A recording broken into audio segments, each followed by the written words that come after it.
Synthaholics. It's the Red Metal Podcast.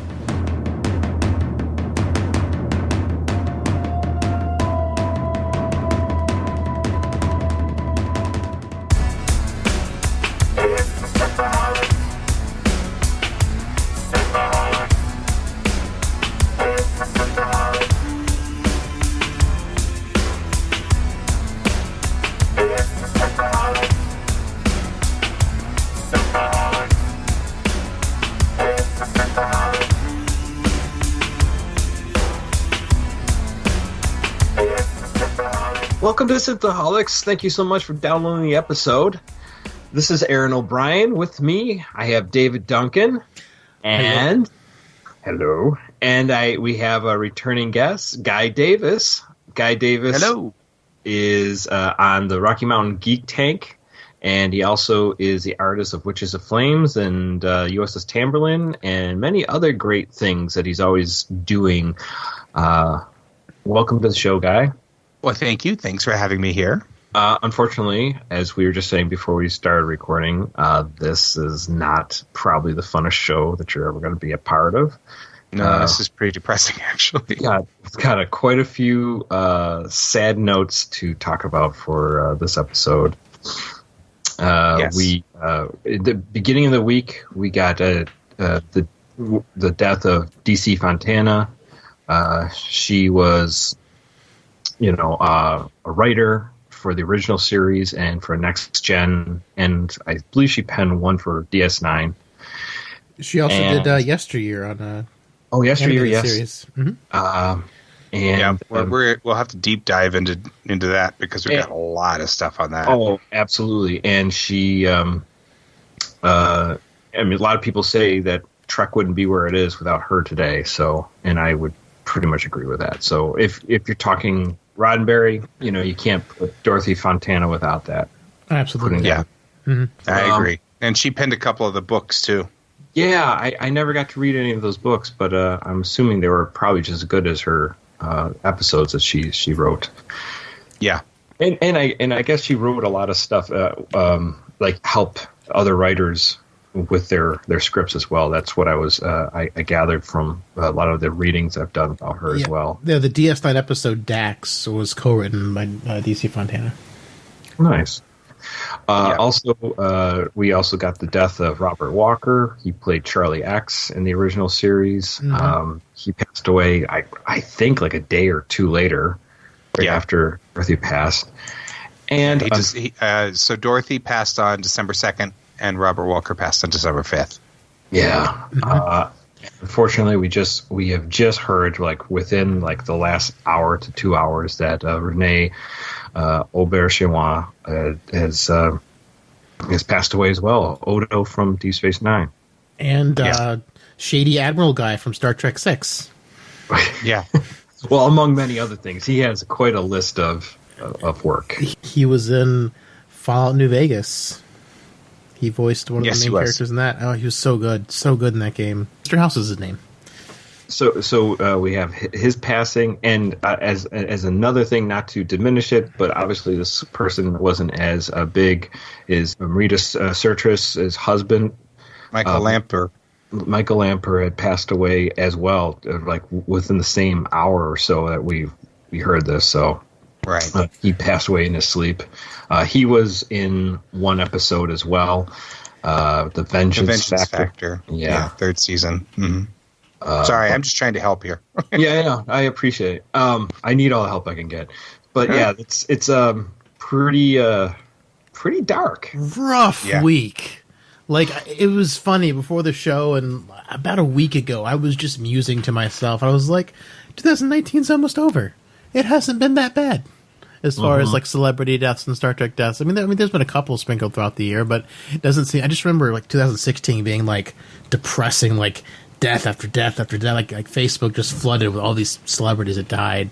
2016, and then with Carrie Fisher being at the very, very end, it was just a really rough year. And then this year is just this month is making up for it.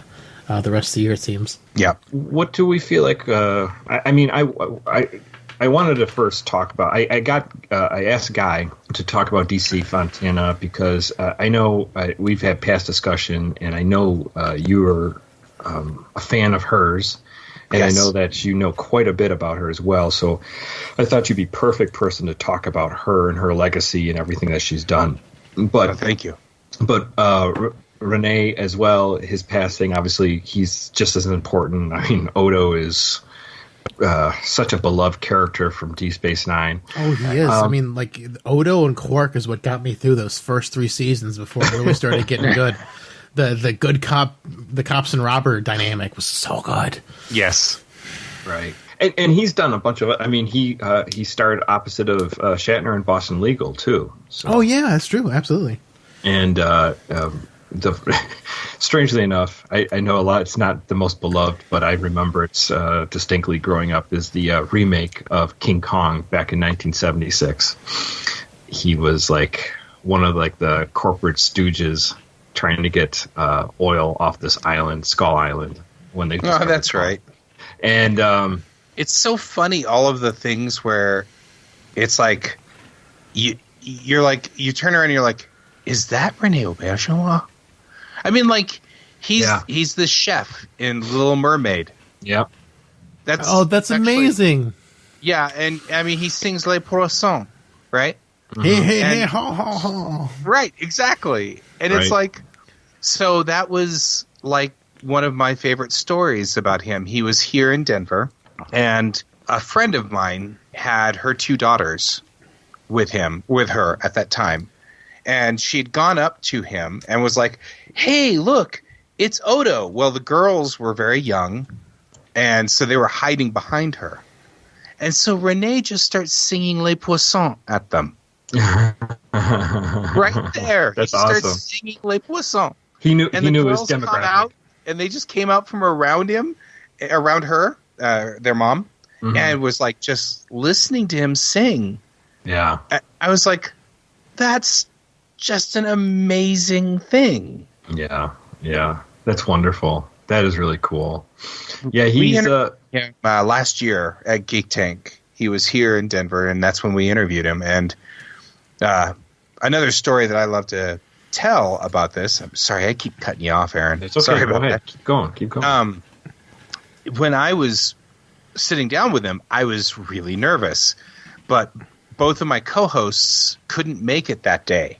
And it was the only, usually we work at Geek Tank where whatever fandom we're in, we don't interview because we don't want to get starstruck. So generally speaking, I don't interview Star Trek actors. I leave that to Troy, but he couldn't make it. And so I was stuck with Rene, and so I'm very nervous. Right. And so at first I sit down with him and I'm like, how do you pronounce your name? And he goes, you won't say it right. It's okay. Don't worry. And he was so sweet. And then so the cameras start rolling, and I said, I'm Guy. I'm here with Rene Auberjonois. And he gets this big look on his face, and he points at me like he got it. This look on his face. He's like, you pronounced it right. So it's like he was just such a sweet guy. I mean, he was just so cool. Yeah, It's kind of sad you didn't butcher it on purpose since you said you wouldn't get it right. Right. Well, I was so terrified. So I once interviewed Walter Koenig, and this is what started this battle plan. And he was we sat down, and I started, okay, I'm here with Walter Koenig, who played Chekhov in Star Trek. And he goes, 30 years and the same part, and what do I have to show for it? Nothing. And then he stands up, and he's like, I'm done. But he starts to walk away, and then he turns around with this big grin on his face. But by then, I was having like heart palpitations. Yeah, right? I would bet. I'm yeah. like, I just crashed an interview with Chekhov. Oh Yeah, my like, god! what did I say wrong? What did I do? Right? Exactly. All I did was just my intro. Right? That's all I did was just who he is. Right. And I'm like, and I crashed the interview, and it was even funnier because the guy who was at the head of Starfest was looking at me with these huge eyes, like, we're both crashing this interview. Oh my god. So I'm always nervous, and Rene was so kind and gentle that it was like, because he could see that I was nervous. And I even sort of said before then, I said, I'm sorry, I'm a major Trekkie, and you're a hero of mine, and I'm so sorry, I'm nervous. Usually we don't do this. Usually we swap back and forth so that the non-Trekkie is interviewing. Right. And he's like, don't worry about it, you'll be fine. And it was just so sweet of him. Yeah, that's really great. We actually got to speak with Walter Koenig back on like episode 6 or 7. Yeah. Although, unfortunately, it was part of the Captain Pike Kickstarter campaign that never came to fruition. Went anywhere. Yeah. But we spoke to him. I mean, that was him on the call with another guy named Walter and Todd Shante. Oh, right. Yeah. That was so long. That was a million years ago. Yeah, I know. That was our one big score. And then, but we got to see Nichelle Nichols in person, and I usually don't get too starstruck, but I also fly by the seat of my pants. And Aaron's like, "What are we going to say to her?" I'm like, "I don't know. Let's talk to her." Yeah, we'll just talk. We'll just talk to her. I don't get starstruck, but I also don't plan. So it's like, Same thing when we met J.G. Hertzler and Tony. Well, Todd. he's just a super party. coachable. He's a party. He's a one man party. Mm-hmm. Right. He really is. He's like, would you like to drink beer? Let's drink beer. How about Mrs. Doubtfire? Did you like that movie? Like, I still haven't seen it yet. Beer with Martok. I know, exactly. So bizarre. That'd be so cool. So he also, I don't know, Guy, if you watched this one, because this was a very popular show at the time, was Benson. Yeah. He played Clayton Endicott. Endicott the Third, and he was like kind of this uppity dude and always giving Benson shit. Yeah, it was beautiful.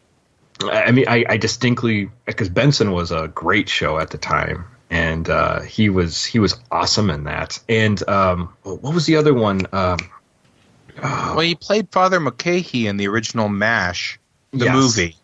Yes, which I didn't see till way later. Yeah, right. I was too. I don't know what you want to call. I was too young to see the MASH movie. Right. I never had seen it. I just wanted to interject real quick. I was just kind of looking at Facebook, and I saw someone posted a tweet from Rene Sirtis. This is from 8:07 this evening. It is now 10:38 p.m., the time we're recording this on Sunday night.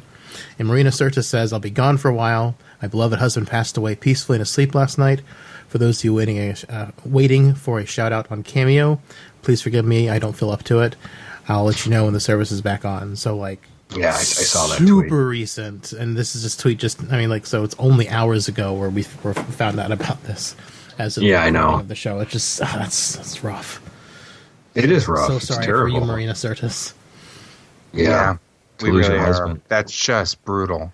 She's been married to him since 1996. So that's really rough. Yeah.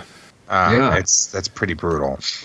And I saw Brett Spiner was the groomsman and somebody else. I'm sorry, 1992. Yeah, Brent Spiner was a groomsman. Somebody else. Was it Michael Doran? Michael Doran. Yeah, they were groomsmen at the wedding. So, yeah, that's rough. Yeah, that's big. And their marriage was in traditional Greek ceremony, not, in fact, all nude? Beta Z. Right, not Beta Z. I thought the Greeks got all nude too. No, Greeks. Isn't that how they did the Olympic Games, all nude? I'm pretty sure. That was different. That was the whole point behind that was so that you couldn't be hiding anything, like your steroids. You're right. You can't put your steroids weren't really like a big deal back then. It's not like you just had your fixer. Darn. But let's just reflect a little bit on Odo. Dave is more of the big Deep Space Nine fan. I like Deep Space Nine, but I'm not as in love with it. I can just go on one thing I've always said every time I think about Odo is the relationship between Odo and what's her name? Kira? Not Kira. Loxana Troy. Troy. Yeah, Troy, yeah. To me, it is the sweetest. And it's, I think, only 3 episodes, maybe. 2 or 3. Yeah, that they're together. And I just think they're the sweetest to couple when they're together. And when he has to, like, turn into his, like, slime and he sleeps in her dress or something, or something to that nature. It's just, I think it was one of the most wonderful moments of Star Trek, period. She's like, I'll be your bucket. Yeah. Yeah. I loved it. I just the sweetest, kindest, and she's so Loxana is so over the top. And then when she gets with Odo, this gruff, old detective, CIA, KGB type character, KGB wannabe, yeah. She just is like, she's just as sweet as she can be with this guy. So I love that. So I don't know who wants to talk about his character and as Deep Space Nine, because I think we should definitely pay some homage to Odo. Oh, Odo is just fantastic. He's got a great arc where he's like the outcast in this solid world, and then he finds his home, and then his home says people are a bunch of assholes. Yeah, and then they say fuck you, and they make him solid for real, but they still keep him with his like melted face. So it's like he had a really brutal. So he gets arc. to be an ugly solid. Yes. Yeah. He doesn't get to be a pretty. You know that Rene had to have hated that because he really was not fond of the makeup process, and so you could just see him. He's sitting there, and finally that script comes along. And he's like, "Oh, good! I'll be able to be a human for a while." And they're like, "Yeah, but we're going to keep your prosthetic going." And oh, crap! Well, I was really hoping that each season his prosthetic would get smaller and smaller and smaller as he got better at shapeshifting, but he didn't seem like he ever improved. Even after he spent seasons practicing, after he found the founders, and they were like, "Oh, you should practice your shapeshifting ability," and like he never got better at being human. But he could be a rat with a bajillion hairs on it, but he couldn't pull off a face. Well, maybe you don't look at maybe the rat looks just like he Odo. actually said something about that though. Odo did. Does he? Yeah, I remember him saying that people got adjusted to the way he looked. And so he does that now on purpose.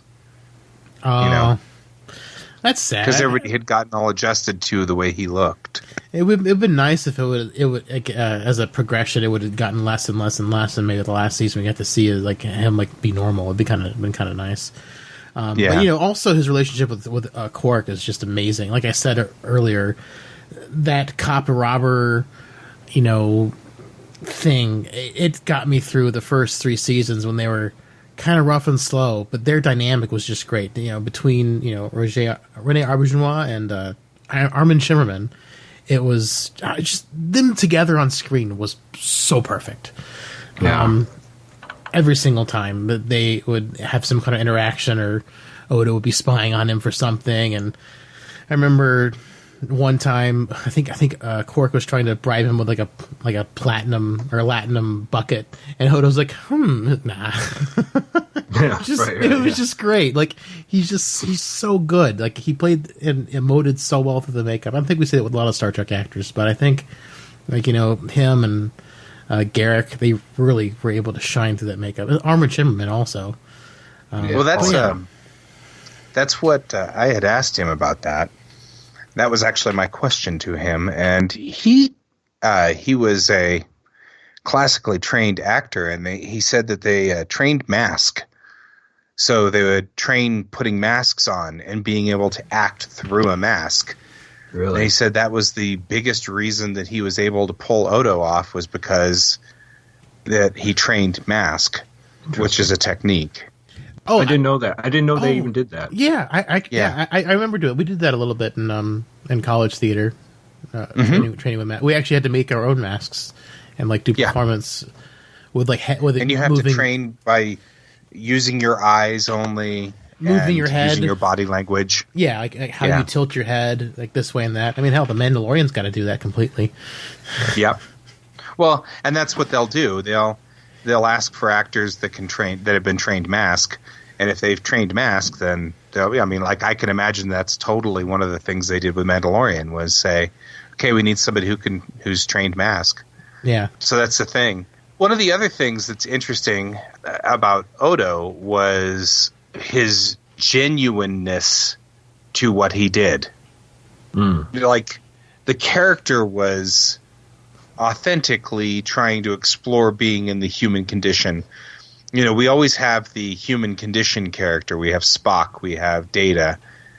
And the thing about Michael those Burnham. two... Yeah, Michael Burnham. What's the thing about the human? The thing about the two characters, Spock and Data, is I never felt like they got immersed, right? The thing about Odo was that I feel like he really did get immersed.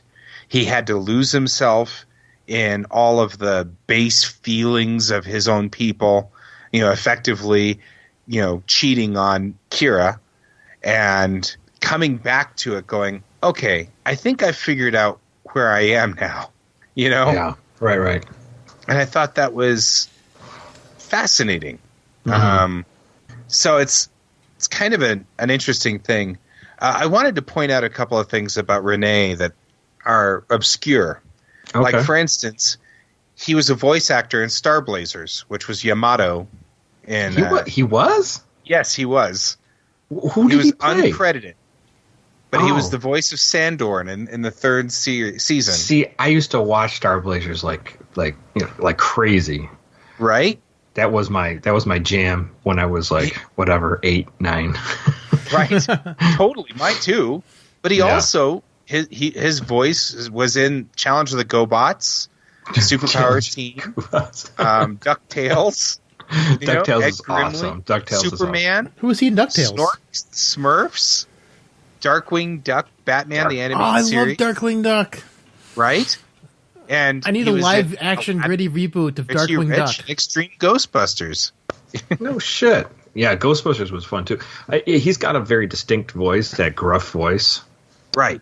So it's and that was one of the things. We had him do a bump for Geek Tank, and he did the bump in all the voices.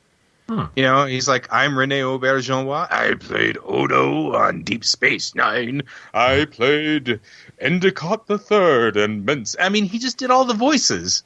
Nice. It was like, it's the best bump we've got. That's awesome. Yeah. That's awesome. You guys, it's an incredible little bump. It was just so cool. Yeah, no, that's great. That's so cool. Yeah, that he could do that. Yeah, just on call like that. It was so weird. Yeah. Well, we don't have any bumps. Yeah, I know. We got to get some bumps. Just speed bumps. Yeah. That's basically what we have. It's my muffler hanging off the back of my car. That's my bump. That's all it's a speed bump, yeah. We'll take what we can get. What's that terrible bump? My muffler. Yeah, he's a quite fascinating person, and obviously just a actor. Like I said, his credits are just so long. Right? He's a phenomenal voice actor. I love him as Mr. House in Fallout New Vegas. I really wish my computer wasn't broken so I could go play Fallout New Vegas and follow House's quest all the way through. I love Mr. House. Did either of you play Fallout New Vegas? No. My wife did. It's not my style of game. It's her style of game, so she played it. Oh, it's so good. So I pawned that off on my wife. Oh, okay. I'm a Mamog person. I play Star Trek Online. So yeah. Is that all you play? No, I play Black Desert Online and I play No Man's Sky right now. Those are the three I'm playing. How is No Man's Sky gotten better? Totally gotten better. I'm gonna have to get into it. I mean, it really the problem with No Man's Sky, and we're diverting from Rene. Sorry, Rene. The thing about No Man's Sky is that it's getting to the point that they wanted it to be, but they needed the money, so they had to release it before it was at the point that they wanted it to be. It's been in beta for 2 years. Lied to, and it's like, yeah, well, it wasn't. They didn't lie. It's getting there. It's sort of a lie whenever you say this is going to be the game. You sell it to someone, and then it's not the game you said, and then it takes. I feel it does feel bait and switch, right? For people who bought it day one. I mean, don't get me wrong. It's certainly like I feel for people who are upset, but the truth is, No Man's Sky is such a radically different critter that I couldn't imagine it coming out of the womb fully formed. You know what I mean? Understood. I mean, there's just no way. It's such a bizarre critter that Well, it's I mentioned kind of like to Star Dave- Citizen. That's if that ever comes out. That's going to be a whole different pile of sheep too. Yeah. I mentioned to Dave almost 2 years ago when that came out that's something I was interested in. I told him, no, don't do it. It's bad. Yeah, because it looked awesome. And it looked like my something I would get into because I don't game. It's not something I'm into because I'm just get too busy and it's like I don't have time to invest. But I would like to do a game like that. So maybe I'll look into getting into No Man's Sky. But let's get back to Rene. Rene. So Rene passed away of lung cancer. So was he a smoker? I guess. I mean, so many of them were. I mean, my dad has COPD. Does he? Yeah. Yeah. And It's Nimoy, a different age too, right? Nimoy It's a died different- from COPD. Right. Nimoy died of COPD. And that's another thing. Rene's last tweets, I'm looking back through them. You know, on the 5th, he posted, "Life is too short to be lived badly," which he's quoting somebody else. And then on the 4th, he said, "When you set out for Ithaca, ask that your way be long, full of adventure, and full of instruction." And then on the 4th, he also posted, "If you're constantly aware of your mortal nature, you will only do what truly matters to you." So, I mean, it's the same thing as Nimoy. He knew It was coming to an end. it was coming to an end. Really? Yeah. And it's like, that's just sad. It's hard, I mean, but to know that you're looking at your own mortality and you know it's coming soon. You know. Yeah. It's got to be possibly terrifying and possibly a good thing because maybe you're in a lot of pain. Yeah. You know, who knows? I don't know what his status was, but yeah. I know that my dad goes through painful periods and not painful periods, and we've had the discussion a couple of times. It's not, but I mean, this is, he, you know, he's doing fine today, but he, you know, was having anxiety attacks 3 days ago and thought he was having a heart attack and it was the end. And, you know what I mean? And then he had pneumonia 6 months ago. And this is not, it's when you're here, this isn't cool. You know what I mean? Yeah. Right. Absolutely. Yeah. So I feel, man. Yeah. So. It's definitely a rough thing. And, like I said, it's a different age too. Like people just smoked like chimneys back then.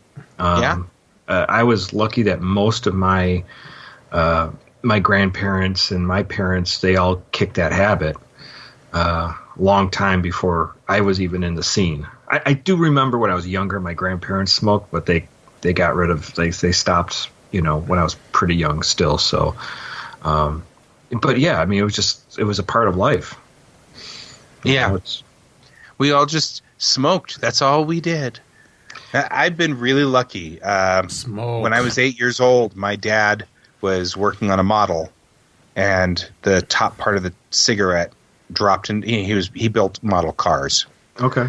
And he had just painted the car. Oh no! And the top of his cigarette fell right into the paint and burned a hole right in the back of right in the back of the car on the trunk lid.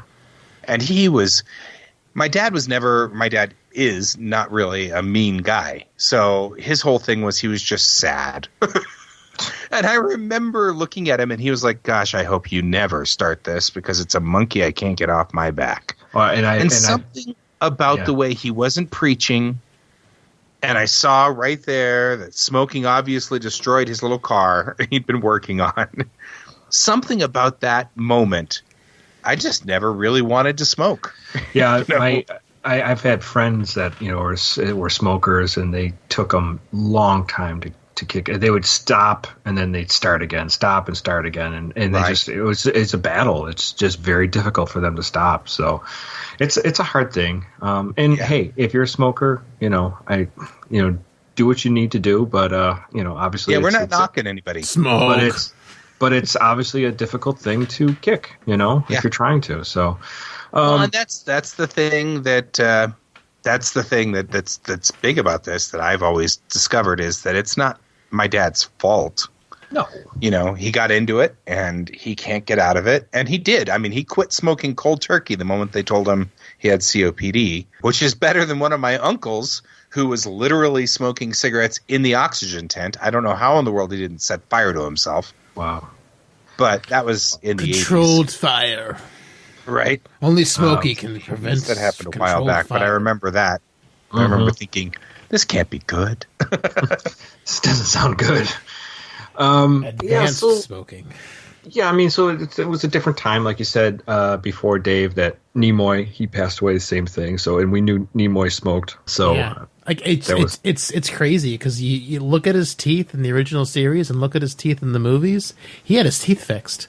Oh yeah, I did not notice this until someone pointed it out. Then I went and watched the original series, and I was like, "Oh my god, he's got the worst teeth in the original series." And that was due to smoking. Yeah, that's due to smoking. yeah. So Rene was, of course, Colonel West. That was obviously one of the things. Undiscovered Country. Yeah. Yeah, in Undiscovered Country, he was Odo.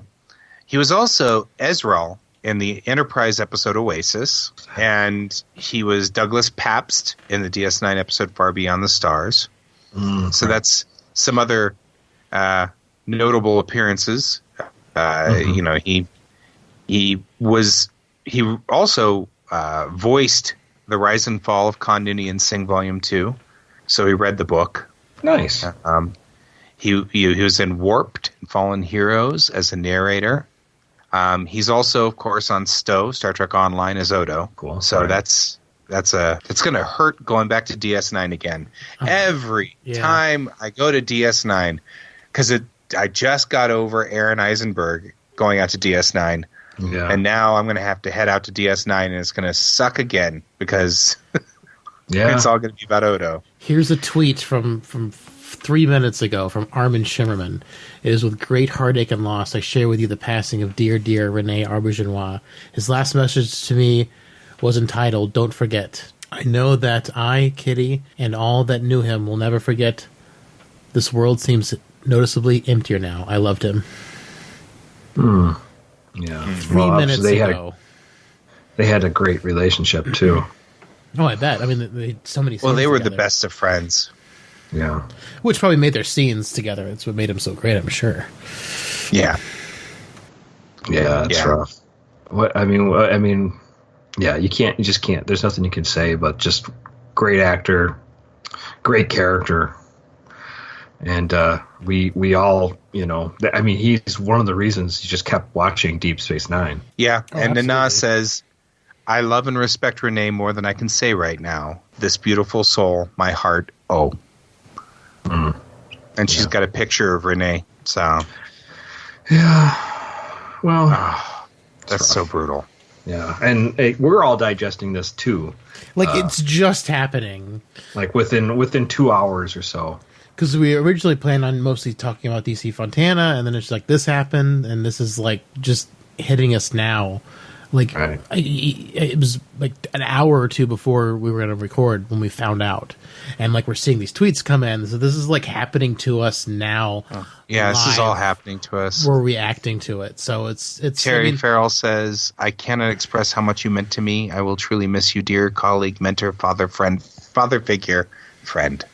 Yeah. Sorry, I didn't mean to cut you off there, Dave. oh, no. There's it's some like problems with being like 2,000 miles away from you guys. and then we're also just like living in the moment where all this grief is being expressed all at once, and you guys are gonna hear this a week after the fact, or close to a week, or years after the fact. But no, this is happening to us now. Yeah, we're still having problems with it. Like, when will then be now? Soon. All right, Soon. Yes. Brent Spiner When says does this Rene was a happen in our great life? artist, a great man, and a great friend. He will be forever missed by all that knew him. Good night, sweet prince. Did they share any scenes together? They did not, but they've all the There was a couple track crossovers. actors now kind of pile together because they're often at conventions together. conventions Star together. Trek Las Vegas. I mean, they all see each other once a year, probably. Sure. Yeah, I know not all the DS9 actors go every year, but I'm sure they've got enough years where they've run into each other, and they probably shared, they'll eat together, I'm sure, away from the fans. Right. Yeah, that's just yeah. They probably I know that a lot of them do go to lunch togethers regularly and hang. So let's move on to Dorothy, because we've kind of covered. We'll keep bringing up, I guess, more tweets as they come in. As they come, so Right. it's happening right now. Yeah. Yeah. So Dorothy Catherine Fontana. She's like Aaron had said at the beginning of the show. She's one of my heroes. I've always sort of, that's been kind of one of my hills to die on. My mom was one of those people who was trying to make her way in the industry in the 80s when women were still considered not good enough to make their way in the 80s. Yeah. And so I watched my mom struggle and fight and all of those things, and my mom and I connected on Star Trek, and one of the things that Mom really liked was the story of DC Fontana. For those of you who don't actually know the story of DC Fontana, she was known as DC Fontana because that way she could get her credits on shows without people finding out she was a woman. Yeah, well, saying Dorothy. Yeah, Right. Dorothy So Fontana. if you said Dorothy, you knew what was you got exactly. screwed, yeah. You'd be dismissed and get, we're not reading your script. Right. And you're right, exactly. As soon as they found out she was, well, you get the idea. So one of the things that is important is that this was alluded to internally in the series, because if you watch the episode Far Beyond the Stars, which is a Deep Space Nine 6th season episode, it's an episode where they sort of have this flip-flop to where they're in the 50s and all the characters are in the 50s, and we can't tell whether Benny, who's played by Avery Brooks, is whether he's playing himself or whether it's a great thing. But one of the allusions here is Nana Visitor's character, who played Casey Hunter, and the fact that her name is Casey Hunter is exactly alluding to DC Fontana. Right. Because everything that Kay Eaton goes through is exactly what DC Fontana had to go through. So this was an absolute nod to DC Fontana, who's a hero of many of them. Right. Now, that's one of those things that was known. And that's one of those reasons why we talk a lot about Gene Roddenberry being a womanizer. And when people say you're a womanizer, baby. I'm sorry. Right. No, I mean totally. But I mean when people say he's a misogynist, though, I kind of draw a little bit of a line, and that's because DC Fontana showed up on his set as his secretary. That was all she was going to do, was type memos. But he realized she wanted to be a writer. And so it was Roddenberry that put her in the helm of Charlie X. And she wrote Charlie X, and that was her audition, so to speak. Right. So once Charlie X was written, he put her in, and she wrote Tomorrow is Yesterday, Journey to Babel, This Side of Paradise. She starts doing all of these episodes, and by second season, she's a story editor. Right. And if you read Mark Cushman's books, These are the Voyages. These are the Voyages. If you read those books, he's got a lot of memos in there, and it is clear that both Bob Justman and Gene Roddenberry see Dorothy Fontana as an equal. When she starts saying this is a sucky script, they're all like, "Oh, we're sorry, we'll rewrite it," as opposed to what was normally happening in the 60s to women, So there was a deep respect for Dorothy Fontana. Yeah, so you can be a womanizer and not be a misogynist. Right. Oh, absolutely. And But that doesn't always happen, though. Yeah, no, absolutely. But it's rare, but it can happen. Just to touch on that too, this is the time where in the 60s where free love was like a thing. Yeah. And it was a different and it was some a good different LDS. idea. Yeah, LDS, right. We went Why into did they third sing? season, and we went into third season. She scripted Enterprise Incident and Way to Eden, but they were rewritten. And she hated the rewrites because Way to Eden was originally written as Joanna, and it was supposed to be Dr. McCoy's daughter. Right. And that was part of that whole thing. So, of course they excised that and things like that. And things got really rough for her, and she got bitter and angry. But she came back to the animated series and wrote Yesteryear. Right, which is like mined for everything now for Spock's past. The reboots, the first reboot, 2009, it drew heavily from Yesteryear. Even Discovery's drawing from Yesteryear a lot. The fact that it's Shakar is where Spock is from, that was put in Yesteryear. There are all kinds of things in there that are pulled directly from that. So going into the next gen, she was tapped to write Encounter at Farpoint. Right. Which got her a Hugo Award nomination. Right. Yeah. She's one of the co-inventors of Alcars. And all of with the things Akutas, right? see. She co-invented it with the Akutas, right? Yeah, but the key thing here is that, like, if you watch Encounter at Farpoint 1 and 2, you can see all the things she's establishing for Next Generation. Right. Right? Right. Yeah. Now, I mean, Roddenberry brought back Justman and Milkus and David Gerald to do all of that. So he brought back his old team, but he didn't have to bring her back, but he did. Right. You know what I mean? You needed her. Yeah. He needed her, and she established all of those things. Right. So, now that came Farpoint had like a big rewrite with a Q aspect, right? Yeah, correct. Roddenberry put the Q part in, I think, because the network, or I know it was syndicated, but they wanted it to be a two-parter, not a single hour. Okay, right, gotcha. And so I think Roddenberry did the Q part, which I love the Q part. I love Q. Yeah, but Fontana hated it. I'm sorry, because that wasn't part of her originally. It was just, the Enterprise goes and saves the day sort of episode, instead of the Enterprise has to go save the day, otherwise this Q creature is going to throw all the humans back on the Earth and make them all into Neanderthals. She was like, it was good enough as it stood. It didn't need more. I mean, but we got John Delancey. So John Delancey is gold. Well, and that's the other thing. Fontana has said many times on record that she didn't like the addition of Q, but she loves the addition of John Delancey and the way he evolved Q later on, right, and his ownership of it. So she's nothing I ever say is ever a knock against Delancey. Mm-hmm. Right. So there's that. Well, I'm sure it sucks to have your script reworked, but I mean, like, they needed a two-parter, and it wasn't written as a two-parter, so they needed filler. And for Q being filler, it is some of the best spontaneous filler Star Trek has ever done. Because usually Star Trek filler is not very good. Like, we get these pointless B plots that don't add anything to the story. And like we were saying, we just did the Wire episode with Garrick. Code of Honor. I'm sorry, I just coughed. I don't know.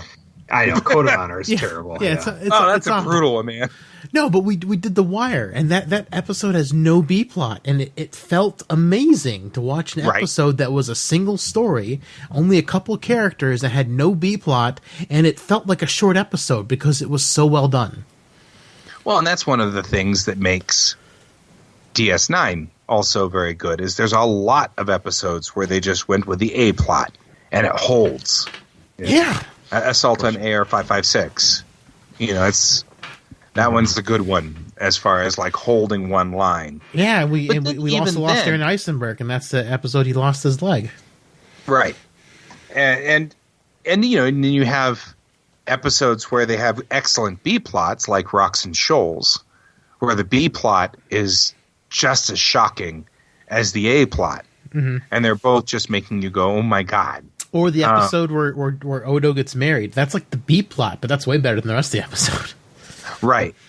To Oksana, like we were talking about earlier. Yes.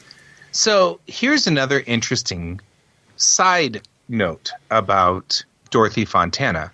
She has a pseudonym that she used when she was on certain scripts, especially when she was unhappy about it. And her pseudonym was Michael Bingham. What was that? What was that a reference to? It isn't. Oh, it is. But Discovery's Michael Burnham is. It's really close to it, yeah. So there's a certain amount of that was just who she used whenever she co-wrote The Naked Now, and she hated it. So why did she hate it? The Naked Now? Yeah, why did she hate that script? Oh, it's a brutal script, dude. That's a brutal episode. No, I remember. I remember it, of course. I mean, other than the fact that everybody and their uncle continues to quote the fact that Data is fully functional, short of that entire episode's trash. Yeah, no, I know. But hey, that outfit Tasha wearing was pretty good. Okay, well, it's the one time that she looked Tasha's hot. wearing and Data being fully functional, everything else about that's trash. Actually, also her stealing Deanna's clothes, and we never saw Deanna wear any of those clothes, which is also It's also kind of a crime. Saying. I mean, where are those clothes? Why didn't Deanna wear that thing after Tasha did? Right? Maybe she stole it off of Deanna. Tasha died. Take it back. So one of the other things that's in here is, of course, that she penned the DS9 episode Dax. Yeah.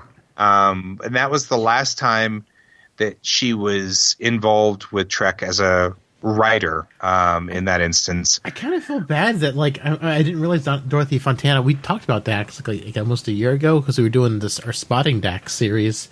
And, right. And we just kind of felt like Dax was so undeveloped in the episode that was about her. Yeah. Kind of surprising that she wrote that one because usually, I mean, you think she'd write for a stronger female character, and Dax barely says a word that episode. Right. Well, she's on trial the whole time. Yeah, it is kind of. I mean, that's so. When she bows at Dax, then there are a couple of times where we tap back, like we were talking about Far Beyond the Stars. Kay Eaton is obviously an homage to Fontana, but in Enterprise First Flight, they honor her work on the episode Tomorrow's Yesterday by including her name, right, on a mission patch for the Earth-Saturn probe. So they show the patch for the Earth-Saturn probe that was Christopher. What's his name's? I've forgotten now because names suck. Names suck, right?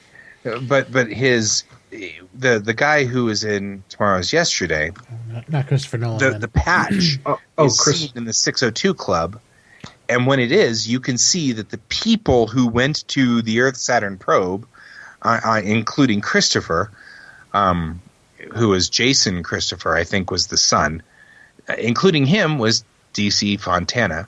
So, yeah, it's one of those things. So a copy of this was sent to Fontana by Michael Okuda, of course. So that's a thing.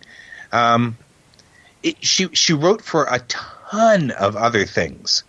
Like she wrote stories for Star Trek The Secret of Vulcan Fury, the Star Trek Bridge Commander, Star Trek Legacy, and Tactical Assault. Nice. And then, of course, she wrote To Serve All My Days, which was a New Voyages episode, which actually had Walter Koenig in it. Nice. So that's the setup there for her. But what makes her really important to me is that she was a sort of a parable that my mom kept talking about regularly. Explain. So my mom would talk about her as a reason why my mom had to keep fighting the good fight, so to speak. Every time she'd be knocked down or taken out of a job because she was a woman, my mom would continue to reference DC Fontana, which was really cool. I mean, that was just neat. Yeah, yeah. Right, exactly. So it was like, I really, it was kind of I don't know, it's kind of hard to explain, but it was like, so I always felt like DC Fontana was a connection through to my mom to some degree. My mom passed away in 2002, And so, it's been kind of a thing to have, DC Fontana sort of in my life a little bit still, as still the great fighter of that fight. I was watching, there's this great 5-part interview with Howard Stern interviewing Hillary Clinton. And really just a great conversation between the two of them. And she's promoting a book of gutsy women or something to that nature. I can't remember the title of it, but I think it's important to, especially women, because Hillary comes from probably that time period as well. Yeah.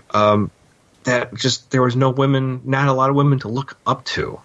They did this. There's a road, there's a path or a way to do something.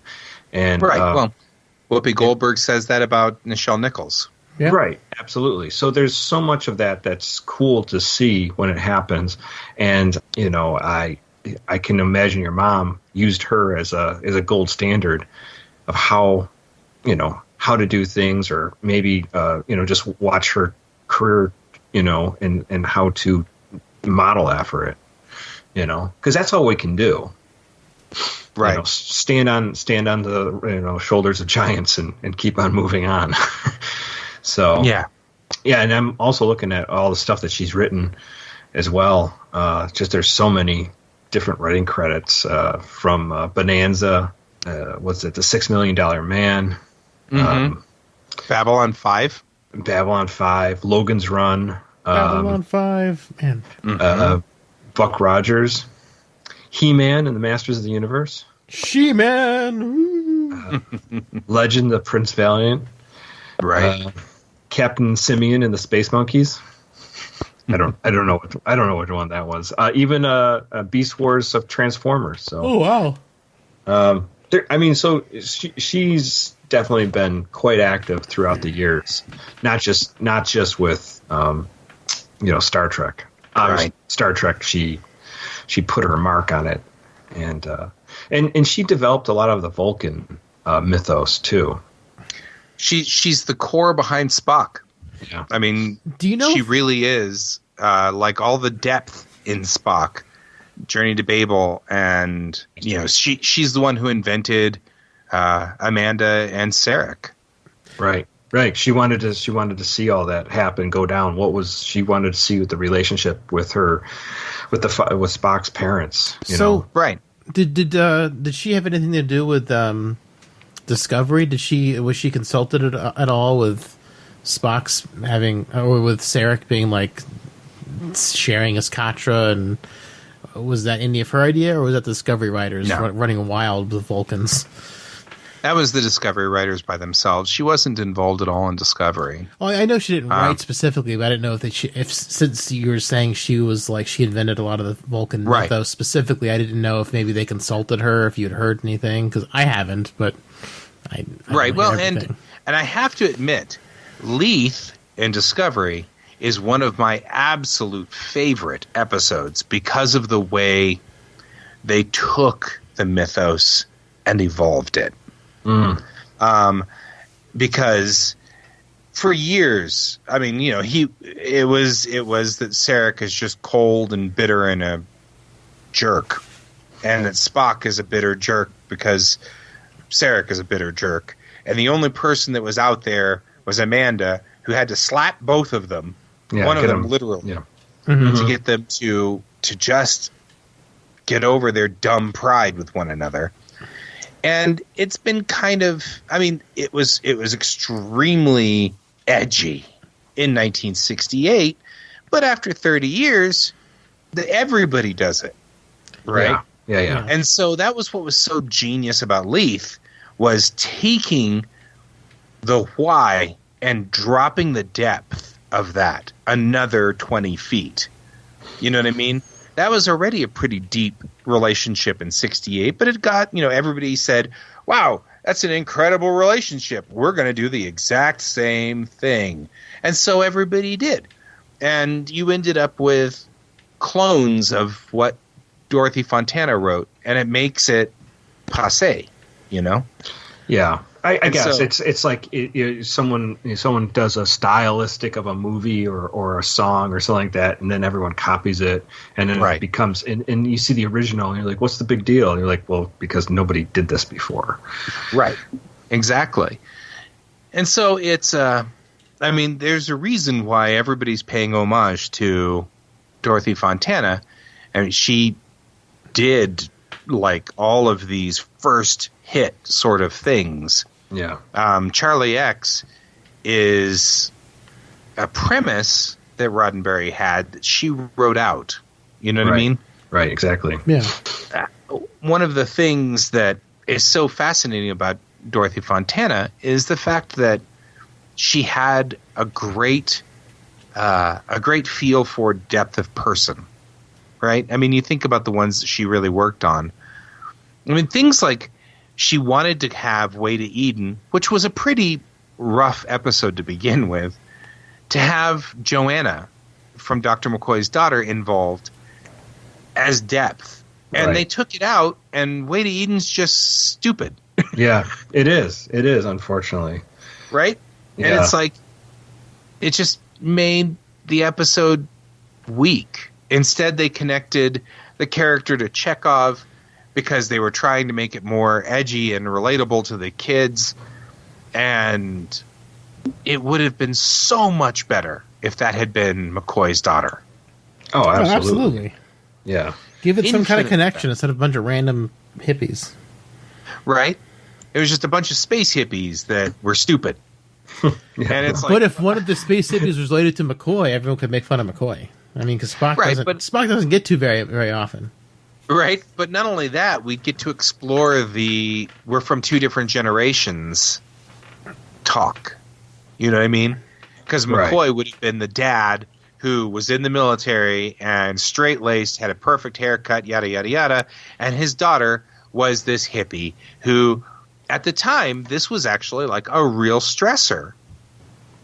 So, I mean, you look at the way that Way to Eden comes out as, it's not one of the best third season episodes. It's pretty rough. I call their rewrite of pulling out Joanna as one of the great mistakes of Star Trek. I know, you could have had absolutely. You could have had this great like rift between daughter and father. Yeah. And then think about where McCoy would be. And then in Star Trek More 5, grumpy. and then in Star Trek 5, instead of his God, dad dying, he's got his daughter being a hippie. This is my greatest regret. This is my biggest pain. My Going daughter down. being a hippie. Wasn't everything like acid down on that planet? Or like they all like died down when they went down? Died when they got there. Yeah. Yeah. Oh, man. That'd been great. Like his flashback being his daughter. Oh, man.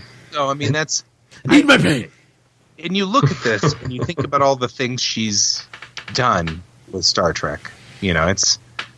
And you think... I mean, even Tomorrow is Yesterday. And what's Tomorrow is Yesterday about? It's about the going back in time, and we have to deal with this Air Force pilot who they picked up. But you notice what the hook is. It's not Christopher. It's not Captain Christopher that's the problem. It's Captain Christopher's son. Yeah. Right? What he does. Yeah. Right. It's so... And that is the moment that you go, whoa, in that episode. That's the hit. That's where you're like, your mind's blown. Mm-hmm. And you look at that episode and you think, wow, she just added so much depth to that by that one little thing. She was so good at one word being a big bat to smack you in the side of the head. Yeah, right, exactly. So on top of just the nature of the way she was, it being a woman in the 60s trying to make her way, I also really admire the way that she had such an elegant way of writing. Mm-hmm. You know, her writing was so elegant. It was so perfect. She could just make you care with just like 2 words or 3 words. You know? Right. Yeah, and it was just so deep. You know, one of my favorite episodes, and we talked about this. I don't remember what episode we talked about it, Dave, but was the Enterprise incident where they had to steal the the cloaking device from the Romulans. Earlier this year, I think. Yeah, I think we did too. I just can't quite remember what episode it was, but she was unhappy with this because of the relationship between the Romulan commander and Spock. And so it's strangely enough, Dave, you have, when you want to talk about Ponfar and Vulcan sexuality, Fontana is the one who kind of like developed this. So Fontana says that she was that she came up with the idea that alien sexuality is not an alien sexuality, but not human passion. Oh my gosh! And, I'm sorry. It was just last year we did Enterprise Incident with Captain Foley, May 1st. Oh, nice. Episode 163. God, I thought it was this year. There you go. Oh my god. It was a long time ago. Yeah. It just feels like an eternity ago. Yeah. But so they came up with the idea of Ponfar having sex every 7 years, and that and she did she wrote a sex scenes into I think it's a book, Vulcan Glory. Give me more. Give me more than 7 years. Yeah, it's a book. It's a book, Vulcan Glory. So that's it. Vulcan sex. Glory. But she's, I guess, Vulcan Glory Hole. No, so once every 7 years we will visit the Glory Hole. They based the Enterprise incidents off of the I guess it's called the Pablo incident, where a ship was caught spying. The Pueblo incident, where that would have been AGER-2. It was an incident in North Korea during forces found a ship in Vietnam. Right. And, sorry. Yeah, no, in 1968. Military nut. Yeah, and so it was based off of that, and then they decided they want to throw in this relationship between Spock and the commander, and I guess this is what Fontana says. This is a quote from her. Says, overall, it was not a bad episode, but it did have a lot of complaints about it, and things weren't approached or handled right. Let's face it, a romantic scene between the Romulan commander and Spock is totally out of context. Any Romulan worth their salt would have had instantly suspected Spock because they are related races. That was wrong. Kirk's attitude was wrong. The simple thing is a cloaking device was supposed to be a very small thing, about the size of a watch, for instance, and it could be easily hidden. Here's Kirk's running around with this thing that looks like a lamp and highly visible. This is stupidity as well as illogical thinking. Visually, it was stupid. Conceptually, it was very bad. And there were a lot of things, little things that were changed. But my biggest objection was the scene between Spock and the One, because I really did not believe it. And I did not believe that a Romulan did not suspect Spock of something underhanded. And she does know enough about Vulcan and Vulcans to know that something's afoot. So that was her comment of why she didn't like this. She wrote it. She was going through Ponfar a little bit herself, and maybe that's why she was getting her hopes up. Mm-hmm. Possibly. Because I guess in Enterprise, no problem. I guess in Enterprise that it establishes that female Vulcans also Enterprise was it was Enterprise. The female Vulcans also go through Ponfar. Yeah, we thought it might have been a male thing for a while, but women experience it too. So I guess they get to have sex twice every 7 years, depending on whichever one's going through Ponfar. Fontana wrote sex scenes into Vulcan's Glory, so that's a book that she wrote. So and I consider anything that Fontana writes about the Vulcan physique to be somewhat canonical. So that established that the Ponfar is only the fertility cycle, and the Vulcans can have sex anytime they want. Oh, so that's the establishment there, is that so men are only fertile once every 7 years? That's weird. Yeah, well, it still makes me sit there and do the math a little bit, and I'm like, that doesn't seem like that'd be very sustainable as a culture. No. But I mean, that's like, we've gone quite the extreme from having litters of animals to having just one animal every 9 potential or 10 potential months, which is what humans are, to having one animal every 7 years. Right, exactly. That's pretty brutal. So this is like the far extreme from litters, Yeah, right, yeah. No, I know it is odd, but, whatever. Maybe there's enough population of Vulcans at the time. Maybe it's a population control factor. That's why the red matter was so devastating the Vulcans. They were endangering themselves. You're just saying.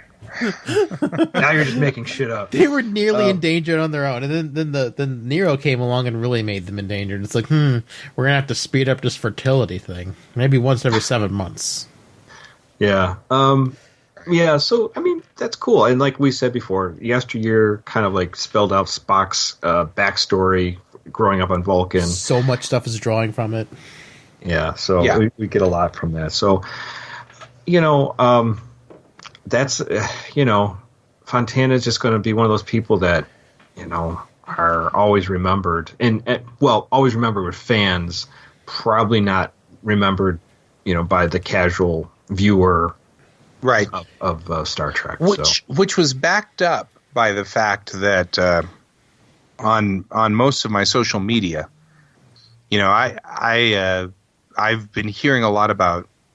I turned my avatar to the black badge for Fontana, and then everybody started telling me about Robert Walker.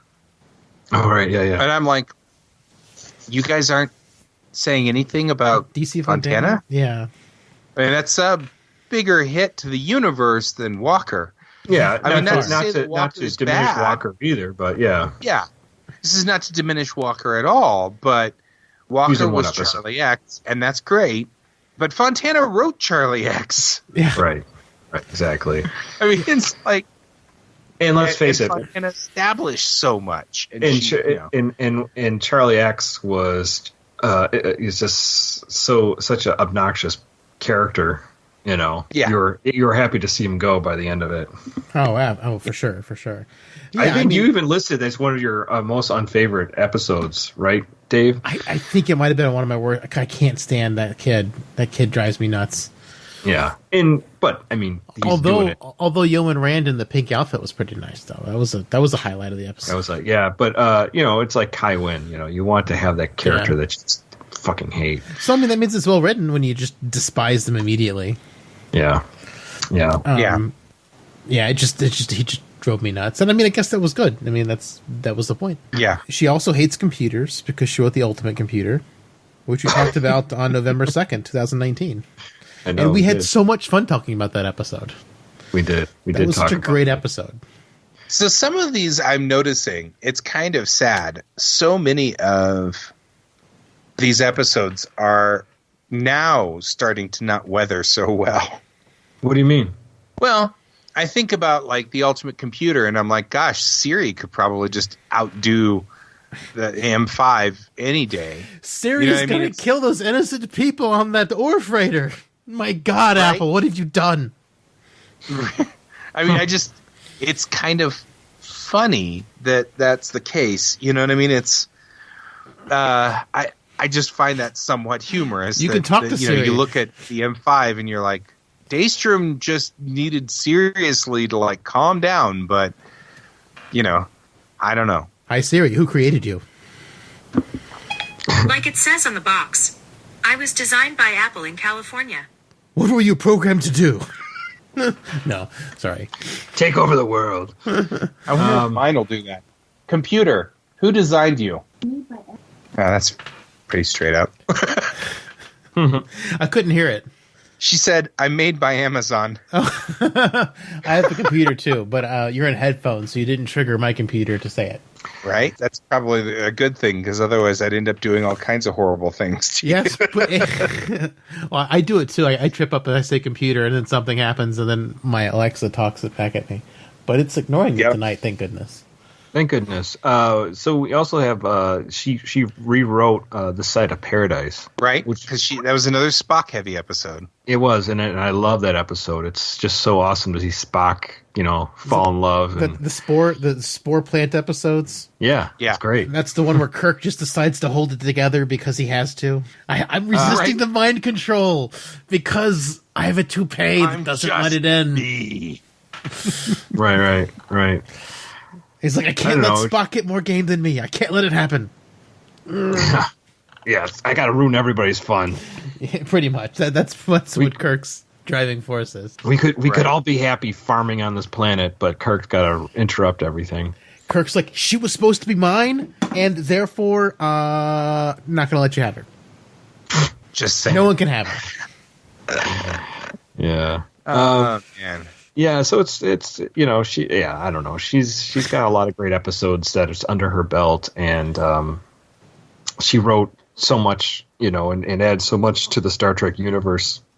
And like you said, huge contributions. The guy said earlier, Counter Farpoint set everything up. Yeah, right. Mm-hmm. Yeah, so rough couple days. Yeah.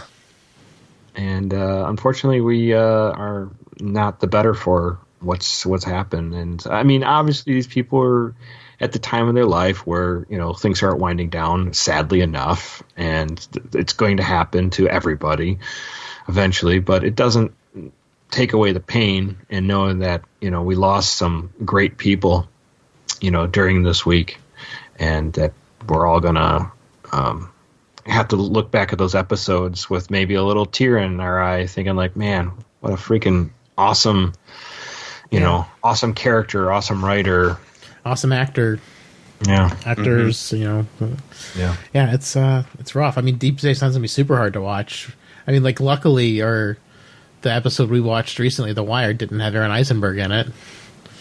Yeah. I mean, it barely even had Odo in it, so it's just like, Odo was in for all of 3 scenes. Yeah, 3 scenes. He had more lines than Cisco and Kira combined. Right. Yeah. Yeah. So, I don't know. And I've thought about this more often than not, that we are at the time where we're going to start losing more and more people, mm-hmm. especially from the original series. I mean, they're in their 80s. I mean, sadly, a human's lifespan right now is just about 80 years. Mm-hmm. Yeah. I mean, Betty White is immortal, but even she's approaching 100. Yeah. And so, and these are all Betty White's next generation peers. So they're the next generation down from Betty White's era. So I mean, the fact that we have anybody from Betty White's era is amazing. Yeah, it's amazing. Exactly. Yeah. I was driving home from work, and there was an NPR story about an older gentleman who, I think he was 102 and released his debut album. Yes. So there's hope yet for all of us, right? And he wrote some lyrics and some poems. One of his poems was published, and then a friend of his put it to a piano, and then he goes, "Hey, I got a bunch of other things you could put things," and they start collaborating, and they got a whole band put together with singers. And he only does he doesn't sing, but he did a spoken word part in the beginning of a song, and then a singer takes over from there. But wonderful that you could still be at that age and still create amazing. And still be viable. Hopefully, we'll be still creating when we're that old. Yeah, exactly. I always hope so. Yeah. So, unfortunately, we probably will be seeing that in the next, couple of years. I know when Nimoy passed away, it was hard on you, Dave. I mean, not that it wasn't hard on any of us, but I know you took it really hard. I know Shatner will be hard for me. Yeah. Shatner's going to hurt all of us. Shatner's going to be real rough when he goes. Yeah. And we got any of them. Aaron and I got our picture taken with Shatner. I mean, I know tons of people have, but I mean, that's as close as we've gotten to many of the Star Trek actors. So we got our picture taken with them a couple years ago. Yeah. Yeah. I mean, I'll have a rough time with Nichelle when she goes. Yeah. Sure. Yeah. I actually was her handler once. So they don't fan dance like they used to. Yeah. Right? That's a great fan dance. Yeah. Yeah. So if only it was rated R. This is a family program. Since when? If they listen to last week, we're definitely not a family program. I know, yeah, especially the last episode. Well, guys, let's wrap this up. I know this is a hard episode. We hope we did justice by talking about all these wonderful people that unfortunately are not with us anymore. Right. Yeah. Rest in peace, everyone. Yes. Absolutely. Dorothy, Aaron Eisenberg, Rene Auberjonois, Robert Walker, Rene Auberjonois, Michael Lamper. Mm-hmm. Who else we Those are the lose ones this we've year? lost. Gosh, we lost like 3 of them this week. Yeah. 4 of them this week. Yeah. I mean, I remember we talked about Yvonne Craig when she passed. That was like that was 3-4 years ago. Like, it was really early on. We talked about her passing. Back, yeah, absolutely. We were in that little conference room at Yahoo. Yeah, way back when. Way back when, on those awful saddle chairs. Mm-hmm. Well, again, thank you so much for downloading the episode and enjoying our discussion about these wonderful people that are unfortunately have shuffled off the mortal coil. You can always contact us if you want to say anything about what we've talked about here. You can email us at synthaholics@yahoo.com. You can also just join our Facebook page, Facebook/groups /Synthaholics. Join the group. A lot of people, we have discussions all the time about Star Trek and other related sci-fi and science Star Wars, stuff. Actual science, anything. Pretty much. Lots of stuff show up on there. Absolutely. You can tweet at us at Synthaholic Duo. And you can always, if you can, support the show. If you find the show valuable, you can go to our Patreon /Synthaholics, and donate some money towards us there. We appreciate that. And as always, just share this podcast through either social media or tell your friends and family and schoolmates. If anybody that you know that likes sci-fi, that likes Star Trek, let them know about the podcast. And Guy, before we let you go, why don't you tell them all the places they can contact you? Guy's is an amazing artist, so you definitely want to catch up with his art, and he's got the Rocky Mountain Geek Tank. So tell them where you can contact you. Well, you can follow me on pretty much all of the social medias at GS Davis Art. So I'm on DeviantArt, and I'm on Instagram. I'm a deviant. And I'm working on right now 2 projects, Bellatrix Rising, which is really just an evolution of Tamerlane, and Witches of Flame, which is a alternate history comic. So those 2 are on there. You can find me anywhere there, and that'll work. You can also find me at Rocky Mountain Geek Tank, where I do a podcast and talk to people, apparently. So lots of people. You talk to us sometimes, too. I even talk to you guys. Yep. Yeah, Guy's an amazing artist, and you'd really get into his stuff. And obviously, you're here for Star Trek. Check out his USS Tamberlin. But also, like I said, he's working currently on Witches of Flame. And what's the new title of the other thing that you're working on? It's called Bellatrix Rising. Yeah, I decided to do the Renegades trick and just take all the characters out of Tamerlane and put them in a new story, which is in my own universe.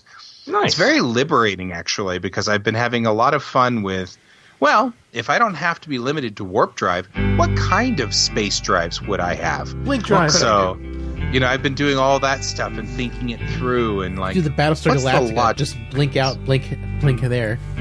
Where did we jump to? I don't know. We're going somewhere. I don't know. But it's been a lot of fun.